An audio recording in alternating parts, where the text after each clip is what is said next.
Bueno, amigos, arrancamos nuestro segmento de entrevistas aquí en A Tiempo con Timoteo Zambrano, diputado a la Asamblea Nacional por el Partido Cambiemos, integrante de la Mesa de Diálogo Nacional, secretario general del Partido Cambiemos. ¿Cómo está? Bienvenido. Hola, Marisabel, tiempo sin verte. Sí, Qué me decía, ¿te orgullo. has ido del país? No, yo No, nunca me he ido del país.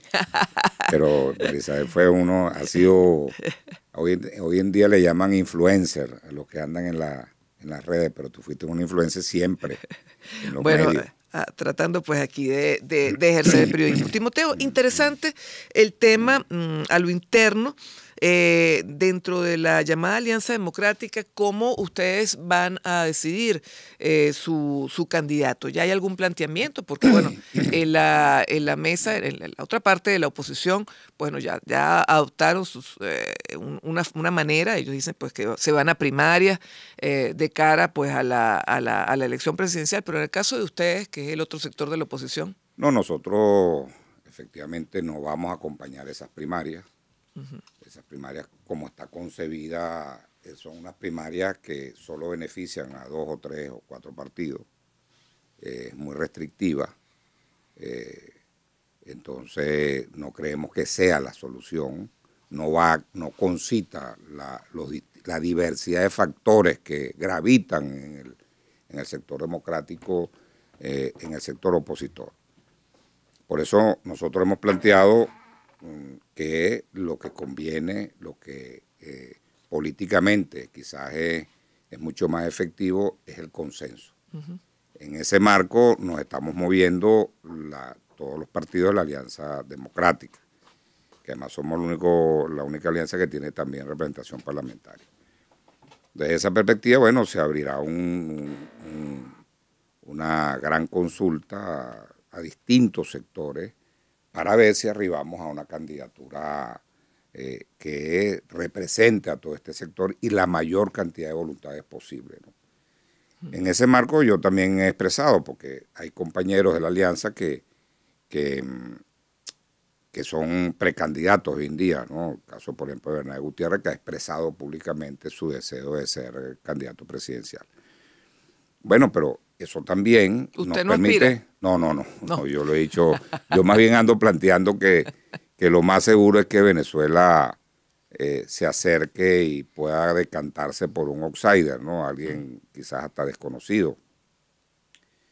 Porque un poco los países que tenemos este tipo de situación política, que vamos saliendo de un conflicto, la gente le da su confianza a alguien, ¿no? Obviamente, pero siempre busca quizás no del liderazgo político para no continuar el conflicto, es decir, le da temor, la gente está cansada del conflicto. Fíjese lo complicada de la situación. Hoy salió una encuesta, o ayer salió una encuesta de Interlaces que señala, no sé la veracidad ni cómo fue recogida el campo, pero en todo caso habla de un 38% que volvería a votar por Maduro. Si la oposición va dividida, el sector de ustedes, el sector del G4, del llamado G4 más la ampliación, pues bueno, estaríamos en una situación de división de la oposición y ante esa posición de Nicolás Maduro, tomando como cierta esta encuesta, pues bueno, tendríamos una situación bastante comprometida para el sector opositor. Claro, pero esa misma encuesta, que yo coincido contigo, también dice que el 62-63% no apoyaría a ningún candidato ni de gobierno ni de oposición. Quiere decir que hay una búsqueda del elector, hay una búsqueda de la gente. De ese 60% que no votó en las megaelecciones del 21 de noviembre, andan buscando a alguien, mujer u hombre, alguien que conecte en su discurso y que se identifique con ellos. Y ese 60% puede terminar imponiendo ese outsider que yo te decía, que puede venir del sector privado, puede venir de los medios, en fin, puede venir de los sectores académicos, pero fíjate, para registrarte algo. Eso es tan cierto, el tema de que tú refieres de ese más del 30% a favor de Nicolás Maduro, que fíjate cómo fueron los resultados del 21 de noviembre. Si tú juntas a toda la oposición, fueron 4.600.000 votos aproximadamente, contra 4.200.000 que tuvo la alianza del gobierno y el Polo Patriótico. Significa que efectivamente, como tú lo dices, si nos juntamos, si nos unimos todos, podemos avanzar a una candidatura, ¿Y sea qué la que hace sea. falta para eso, Timoteo? Bueno, aquí hay un tema, Marisabel, delicado, ¿no? Tú sabes que el llamado G4, yo la verdad que al final no sé cuántos son, porque ahí entiendo que hay por ejemplo, hay un Sí, hay sector que otros. no quiere participar en elecciones y tal, pero bueno, vamos a seguir con la jerga del G4. El problema es que ellos no reconocen este sector, el sector nuestro, que es un sector moderado, por ser moderado, y porque hemos logrado un acuerdo, que lo firmamos el 16 de septiembre del 2019 en la Mesa de Diálogo Nacional, que nos ha traído hasta acá. Hemos creado todas estas condiciones. Cambiamos el CNE en agosto del 2020, lo volvimos a cambiar en enero, en el año 2021, una vez que se estableció la nueva asamblea. Tuvimos elecciones parlamentarias el 6 de diciembre del 2020. Eso nos permitió anular la dualidad de poder, que fue muy importante porque el país estaba absolutamente detenido. El país no avanzaba para ningún lado. Y ahora estamos en todo este proceso de reinstitucionalización. Bueno, ellos no reconocen a este sector, no solamente a nosotros, digamos a la Alianza Democrática como tal. Por ejemplo, a LAPI no lo reconocen como tal, por darte un ejemplo muy sencillo. Eso significa que eso pasa, a tu pregunta, porque ellos reconozcan a este sector. Nosotros lo reconocemos a ellos, sabemos, sí, lo reconocemos, eso no sería un absurdo no hacerlo. Y siempre hemos estado dispuestos. De hecho, te puedo decir... tendrían que sentarse los dos sectores. No, que nosotros no tenemos problemas para sentarnos con ellos. Ningún inconveniente. Es más... ¿Y quiénes se niega? ¿Este otro sector de la oposición? Sí, ese sector se niega con sus teorías que... Acuérdate que ellos han estado muchos años fuera del país, 3, 4, 5 años. Están empezando otra vez a, no sé, a conocer el país que... No el que dejaron, porque el que dejaron ya no existe. Este es otro país, ¿no? Es un país donde hay ya normalidad política, que no tenemos ese conflicto que tuvimos. Claro, hay que resolver todavía muchas cosas, pero bueno, eso lo, digamos, Claro, bueno, ese el problema de la sector dice que economía ustedes y son, tal. por ejemplo, colaboracionistas que trabajan para el Etcétera, gobierno. porque nosotros no apoyamos, por ejemplo, sanciones al país, invasiones, golpes de Estado. Eso nosotros no lo apoyamos ni lo apoyaremos nunca. Nosotros creemos que la lucha es electoral, que la lucha es en el campo democrático y dirimir las diferencias en las urnas electorales. Esa es nuestra tesis, muy sencilla. ¿Y por qué ustedes no van por primarias? Porque, bueno, en estas primarias, o sea, para la búsqueda de esa figura, las primarias no convienen porque están en el tema del outsider. No sé. ¿Por qué no se van por yo primarias? creo Porque uno que podría pensar que las primarias es lo más amplio para que todo el mundo participe. Bueno, eso también es restrictiva. Yo, por ejemplo, Timoteo Zambrano, cuando estaba en ADN, hicimos las primeras primarias de este país, es decir que, y los resultados no fueron tan buenos, ¿no? Porque tú llevas el conflicto o la diferencia o el debate político a la base y después la recomposición no es fácil. Necesitarías mucho más tiempo para que eso se recomponga. Porque las maquinarias también me imagino que se movilizan. No, y el que pierde no termina incorporándose. Ese es un problema serio que tienen las primarias aquí en cualquier parte del mundo, no solamente en Venezuela. Pero además, nosotros observamos que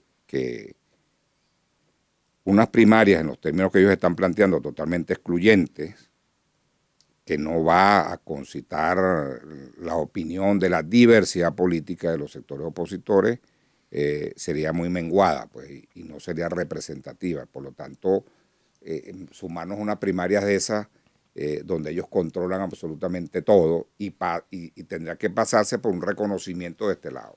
Y ahora, eso no lo hacen. Hablemos del outsider, que quizá pues lo que más puede atraer al venezolano de a pie, porque bueno, el tema de la política, vamos a estar claros, el tema de la política en estos momentos, tal vez porque faltan todavía 2 años, a la gente quizás pues no le está importando el punto.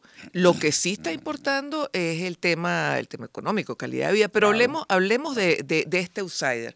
¿Qué beneficios pudiera traer un personaje así?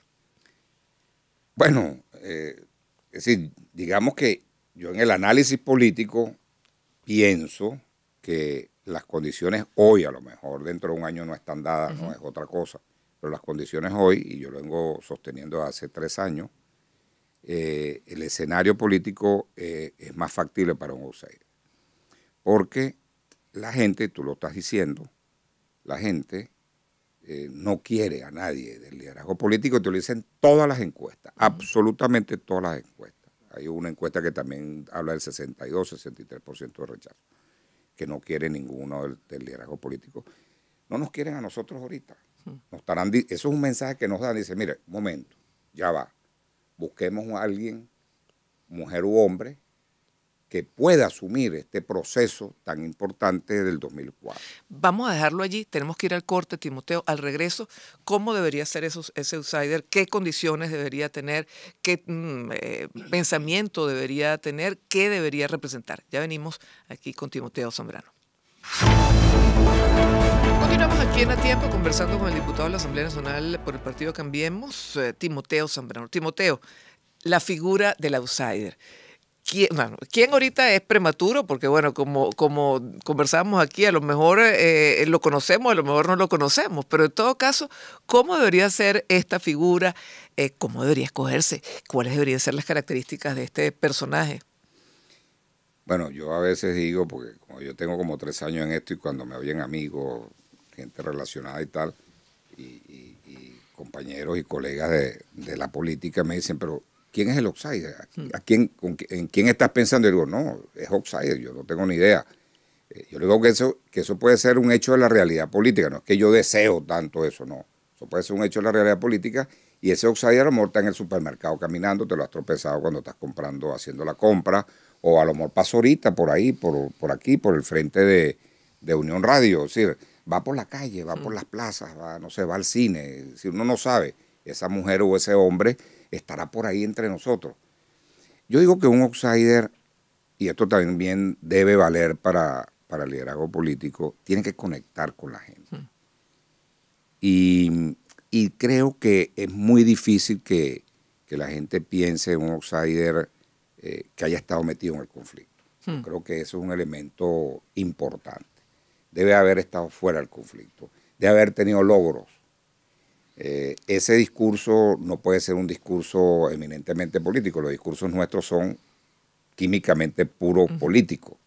El outsider debe ir más allá de eso.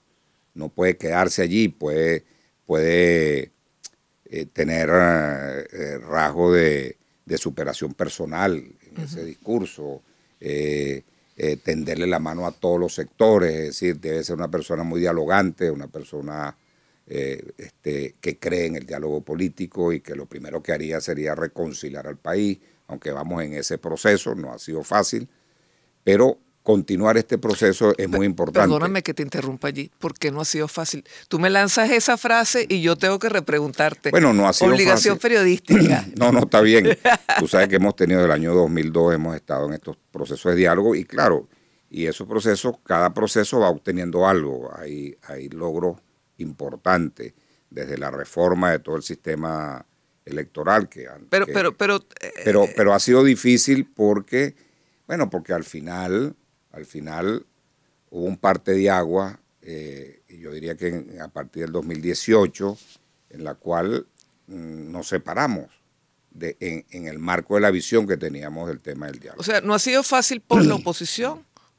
No, yo creo que en las dos partes ha existido sectores contra el diálogo, ¿no?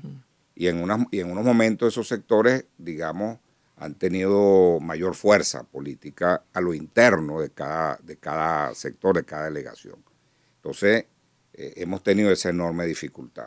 O sea, hay presiones dentro del oficialismo y dentro de la oposición, claro, para que el diálogo no se dé. Sí, totalmente. Y eso ha generado que a veces se haya tenido que paralizar el diálogo, han existido otros intereses. Cuando en este país, Marisabel, que yo lo sitúo más o menos 2017, 2018, se polariza la comunidad internacional. Hay una comunidad internacional que se polariza a tal grado que empieza a tutelar a un sector de la oposición y entonces, bueno, no se producen los acuerdos de República Dominicana, aunque hubo un preacuerdo el 2 de diciembre del 2017, pero quedó ahí a punto ¿Y de haber tenido un acuerdo. ¿Por qué no se han concretado otra vez los diálogos bajo el auspicio de Noruega? No, lo que pasa es que, bueno, ahí ese es un Pues diálogo. está como el cuento aquel, está que sí, que sí, sí, que sí, sí, No, pero es al un final... diálogo. Bueno, porque es que hay un problema de fondo ya, Marisabel, fíjate.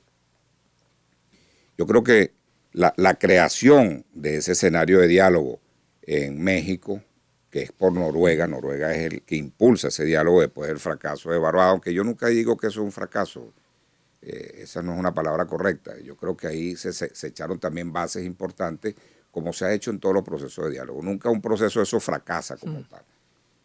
Ahí se consolida, de alguna manera, la visión de la oposición establecida en los preacuerdos del 2 de diciembre del 2017 en República Dominicana. Y que eso es lo que ha dado el marco para que todos los diálogos vayan por allí, ¿no?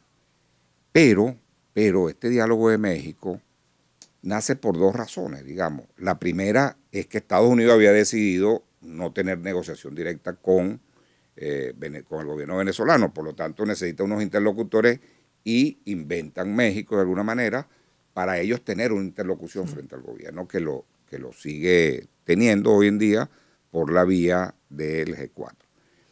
Y luego hoy se quiere mantener México sencillamente porque el G4 quiere seguir vendiendo un conflicto afuera que no existe adentro. Yo creo que aquí hay ya cierta normalidad o normalidad política. Desde esa perspectiva, yo creo que el diálogo de México ya debe terminar, pero hay que terminarlo bien. Creo que ya hay negociaciones directas entre el gobierno norteamericano y el gobierno venezolano, por lo tanto, ese elemento ya desaparece de la ecuación. O sea, ya no haría falta ya México. no haría falta. Pero, sin embargo, creo que lo que ellos acuerden finalmente, donde hay mayor avance en el campo energético, deben ir a México, cerrarlo bien, que México de alguna manera valide esos acuerdos, se cierra, porque hay que tener hay que ser respetuoso y educado con México, que ha sido solidario y le ha dado a este país la posibilidad de que estos factores se encuentren. Y además hay otros países que han apoyado ese proceso. Y venirse a Venezuela y aquí abrir el nuevo diálogo, es lo que he venido expresando. Vamos a un nuevo diálogo, fíjate, Timoteo, Marisabel, un nuevo diálogo donde estemos todos, donde estén todos los sectores. Puede ser por representación, eso es muy sencillo, en el 2002 lo hicimos, estaban todos los sectores representados, la sociedad civil, estaban las organizaciones políticas, estaban los sectores productivos y de trabajadores, en fin. Ahí estaban hasta los gobernadores de estado, porque había bastantes gobernadores de lado y lado. Bueno, yo creo que llegó el momento ahora de tener un diálogo en Venezuela no a partir del conflicto, sino a partir de la economía, de los problemas que tocan a la gente, de los graves problemas que tenemos de inflación, el problema del salario, ¿cómo se de la avanza moneda, en lo que tú me estabas diciendo hace un momento, la necesaria reinstitucionalización del país, si el diálogo no es político también? No, pero es que ahí vas a tener los partidos políticos en ese pero diálogo amplio. Tendría que incluir el tema inclusivo. de la reinstitucionalización. Ah, no, claro, pero es que ya ese proceso lo estamos... Es que fíjate, por eso te decía, México, por ejemplo, no tiene representación parlamentaria. Nosotros en el Parlamento estamos avanzando en un conjunto de reformas. El año pasado, por decirte, aprobamos 40 leyes entre leyes nuevas y leyes que hubo que hacer un conjunto de reformas. El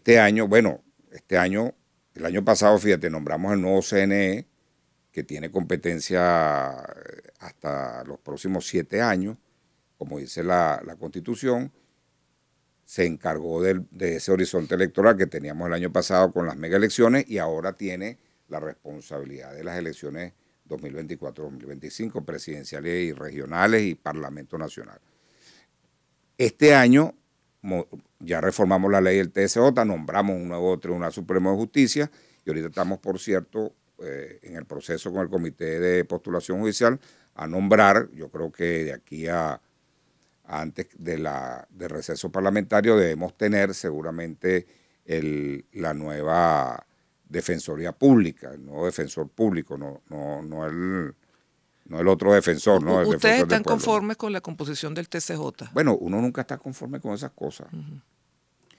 Por ejemplo, el Consejo Nacional Electoral, siempre lo ideal es hasta que este proceso se termine y que esto lleva su tiempo, hubiese sido 2-2-1. 2 de cada lado y uno, pero independiente tenemos que ir a buscarlo a Marte. Será eso, lo ideal eso no hubiese sido 5 que no representan a nadie. No, eso es más difícil. Esa es la Corte Celestial. Esa es la Corte Celestial. Pero indudablemente este CNE, un CNE equilibrado, mucho más equilibrado. Creo que las dos personas que están ahí, tanto Picón como el propio Enrique Márquez, sin duda alguna han tenido el respaldo de todos los sectores opositores y eso ha sido bueno. Hay un nivel de confianza en este CNE mayor que lo que hemos tenido antes, aunque el previo fue el que se nombró en agosto, que llevó las elecciones parlamentarias, no fue fácil, fue una transición complicadísima, el CNE ¿no? como que está mucho más clara la situación, pero en el TCJ, ¿ustedes están de acuerdo con lo que sucedió? Bueno, yo estoy en el comité de postulación, ¿no? Y te puedo dar detalles, ¿no? Pero esto, claro, sería para largo, ¿no? Pero te puedo decir unos elementos que son centrales de un comité de esta naturaleza. Primero, que hay una postulación libre, libérrima, eso sí, siempre y cuando cumpla los requisitos de ley. Bueno, ahí se inscribieron más de 500 personas, ¿no? Quiere decir que había una confianza en el propio comité. Y luego, todo el proceso de cantación y todo el proceso del baremo, en la cual que implicó también las entrevistas, etc. Yo entrevisté muchísimo. Bueno, eso te lleva a que hay una igualdad en los mecanismos, en el mecanismo para todos los que participaron. Es decir, ahí no llegó nadie por encima, por fuera de ese mecanismo, ni le llegó nadie sin cumplir los requisitos. Hasta ahí yo creo que estamos de acuerdo. Ahora, había que elegir 20. Tan sencillo como eso. 20 principales.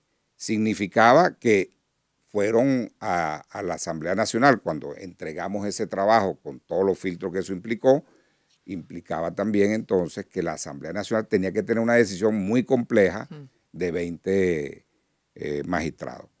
Bueno, ahí sí, sin duda alguna, es normal, entra la mano de la política en ese contexto, como entrará ahorita para elegir designar a la Defensoría Pública. Pero lo importante es que hayan las condiciones, que tengan los requisitos, que no haya el que viene por encima de todo, que se aparece en el último momento, el último día y se aparece alguien. Eso no ocurrió. No hubo papelitos de última hora ni nada. No, yo creo que hay, pero no hay. No fuera. No, eso, o sea, no hubo por fuera. Eso no existió. Pudo haber existido digamos, a partir de la composición política de la Asamblea, sin duda alguna. Pero yo más allá, yo tengo que reconocer lo siguiente, ¿no? Si hay una persona, más allá de su ideario político, aun cuando ahí no puede haber militancia política, pero inevitable su ideario político, pero que cumpla rigurosamente, mira, y ahí tiene una realidad, por lo menos nosotros hacemos esto. Otros países depende del presidente de la República, depende de una persona que es la que dirige todo eso, como es el caso del Reino Unido. La reina le nombra una persona para que esa sola persona pueda nombrar los magistrados. Entonces, yo creo que tenemos que seguir perfeccionando esto. Y la única manera, María Isabel, de perfeccionar esto es estar en el Parlamento. No estar desde afuera, porque es que ahí está el gran error de sectores democráticos. Si hubiésemos participado todos, te garantizo que a lo mejor hubiésemos tenido 150 parlamentarios, 100, no sé, 80, 70, 50. Pero fue una campaña sistemática y terrible contra esa elección. Mira, fue un absurdo. Ya tenemos que despedirnos. No, yo sé. Muchísimas gracias, Timoteo. Interesante conversación. Nuevamente, gracias por estar aquí con nosotros. Gracias, bueno, amigos, vamos a hacer una breve pausa. Si no están aquí, que me matan. Ya venimos con más.